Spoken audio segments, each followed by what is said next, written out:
Welcome to Shelf Help, a channel dedicated to talking to the void about whatever book I happen to be reading. I am your host, the reader. The following review will contain spoilers. Oh boy, this book. Damn. So I'm going to start with a spoiler warning. I'm not sure if it's possible to talk about this book without spoilers, without being so vague as to render any review pointless. So if you want to read this one unspoiled, turn back now. Let's start with a little background. The Land of Cradle was created by 3 goddesses. Their first attempt at world building was a little flat. Hey, first drafts are always a little rough. No one does a great job their first try. But in this case, they created a world without free will, so their creations had to be puppeted about. Problem is, by the nature of their own creation, the goddesses could not destroy. So they created the dragons, who did have the power to destroy. With their help, they wiped away the old and created a new world. In this world, the goddesses created humanity, with their bright, eternal souls, and that all-important free will thing. The dragons created the dragon sired. Unlike humanity with their brief lives and eternal souls, the dragon sired lived a long time, but had no souls. They also had magic. Human-sized rabbits that could control the wind, fairies who can bend time, living flames, 8-foot-tall deer that can make their dreams reality, and many more. This new cradle is better in some ways, and worse in others. Everyone has free will, but everyone's using it to hate each other. The goddesses demand that the dragons destroy the dragon sired to make room for humanity. The dragons refuse. The dragon sired hate humanity for being favored with souls by the goddesses, and humanity finds the dragon sired to be terrifying monsters. It got so bad the goddesses called a timeout. They put the dragons and the dragon sired to sleep for a few hundred years, leaving all of Cradle for humanity. This means the goddesses could no longer be present, and their protection from the void was weakened, and they could not hold it forever. The waking of the dragons is where our story began back in Book 1, and magic and monsters came flooding back into the world. And they are decidedly unhappy. Not only did the goddesses bend to their favoritism for their own creation, but all the dragon-sired homes have been taken over by humans. It does not help that for humanity, centuries have passed, and for the dragon-sired, it was like they took a nap.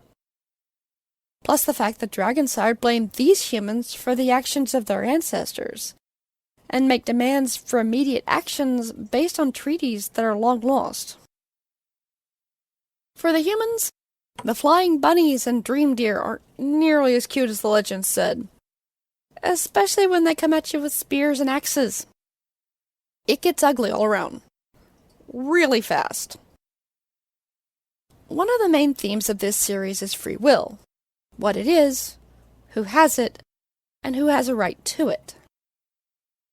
When the goddesses made their first world, no one had free will.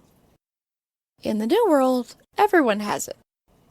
The difference is, humans require a soul to have free will, but the dragon-sired don't.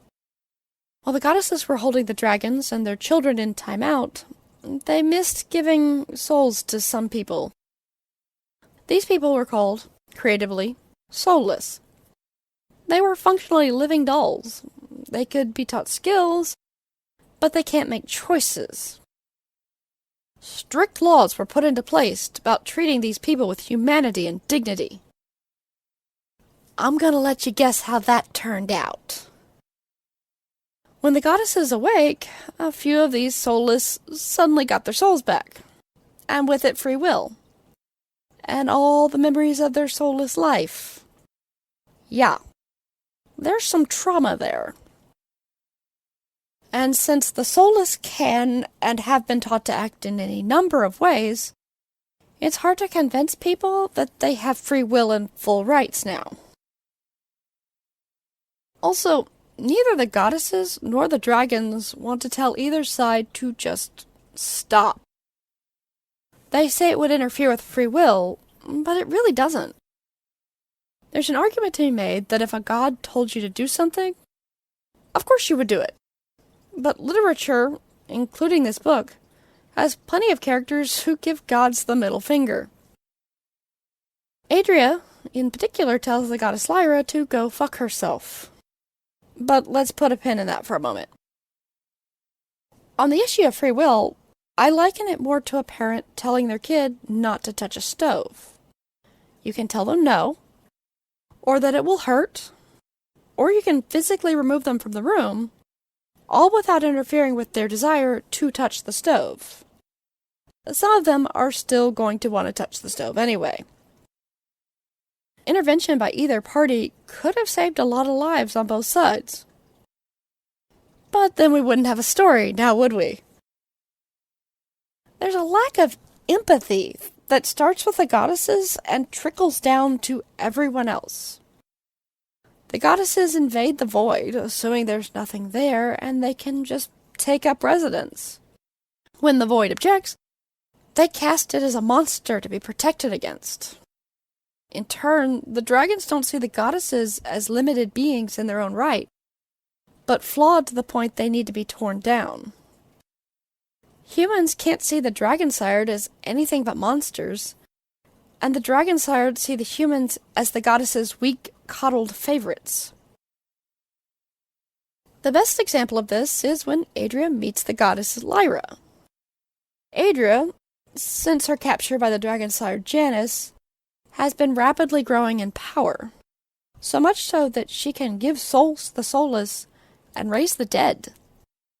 She is rapidly becoming the object of worship, drawing that much-needed worship power away from the goddesses. So much so that she may cause Lyra's own death. Lyra, of course, did not explain any of this. She just manifested to Adria as she was going to return souls to some soulless, tells Adria she's not allowed, and that instead she needs to go commit genocide and then suicide. It's little wonder that Adria does not react well to this edict from her supposedly loving goddess. The goddesses just can't see the world from anyone's point of view but their own. The goddesses don't want to restore the souls to the soulless. As Lyra explains later, it's a matter of less harm. Jacaranda, who got back her soul in Book 1, had some awful experiences as a soulless, which Lyra exploits. Like, this is some heavy trigger warning shit. If she had remained soulless, she would have died with these events leaving no trauma. With a soul, she not only feels the trauma of what happened, but the memory will stay with her eternal soul eternally. Lyra decrees that less harm is better. Jacaranda and another resouled woman, Ren, argue that even if they have to carry the trauma of their soulless past, having a chance to live and make their own choices is worth it. There's something to be said for both positions here. Jacaranda and Ren made out reasonably well. They found people who supported them in various ways. But their experience isn't universal, and there's at least one example of a soulless getting their soul back and having a terrible time of it. Thousands of soulless suddenly getting their souls is going to be absolute chaos in a world already in complete upheaval. Guards, the church, and many other institutions have come to depend on the soulless. People will be killed, by accident or intent. People aren't going to want to lose their docile, compliant slaves. Even if the goddesses manifest and demand the release of all former soulless, there are gonna be people who still want to touch that hot stove. On the whole, letting the soulless fade from society is probably a better option. But for the individuals? As Jacaranda and Ren pointed out, the ability to make your own choices is what makes life worth living, even with all the pain and confusion. Yes, lacking soul saved them from pain and sorrow and humiliation, but it also kept them from joy and friendship and love. No matter where they went or what they did, they never really experienced it. What's the point of climbing a mountain if you can't feel the wind on your face and the sun on your skin as you stand on top of the world? To misuse a Star Trek quote, the needs of the many outweigh the needs of the few, or the one. Until you are that one, of course. Another theme is the difference between good and good intentions. Lyra's intentions are good. She's trying to prevent harm. But she is doing it by denying people the ability to live. Adria's intentions are good. She's trying to create a better world for humanity. But she's doing it through raw force and slaughter of those she feels stand in the way. The dragon's intentions are good. They're trying to make a better world for the dragon-sired. But they're doing it by trying to tear down the goddesses who keep the void at bay. As the old saying goes, the road to hell is paved with good intentions. This all ties back to empathy. Everyone is out with the best intentions for themselves and their people, but not for the whole of Cradle. The only person in this whole story who's trying to work with everyone is Devon. He befriends the resouled, he fights for the dragon-sired, he speaks on behalf of humanity, he guides his sister as best he can, he doesn't openly defy the goddesses, even if he isn't doing what they're asking either. And when he finds himself in a love triangle, all parties handle it like they are adults. Can I get a hallelujah? He doesn't feature in this story as much as the previous two, but he's still my favorite. He's the kind of person who can see the monsters even when they look human, and see a good person even when they look like a monster. A child is still a child even if it is a humanoid fox with 3 eyes. He's not the most powerful character in the story, not by a long shot. But he does what he can, where he can. Because inaction isn't neutral. It never is.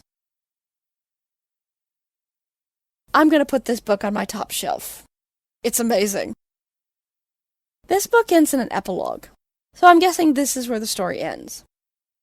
Though I'm desperately hoping this is just the end of the first story, and I'll get a new adventure in the land of Cradle soon.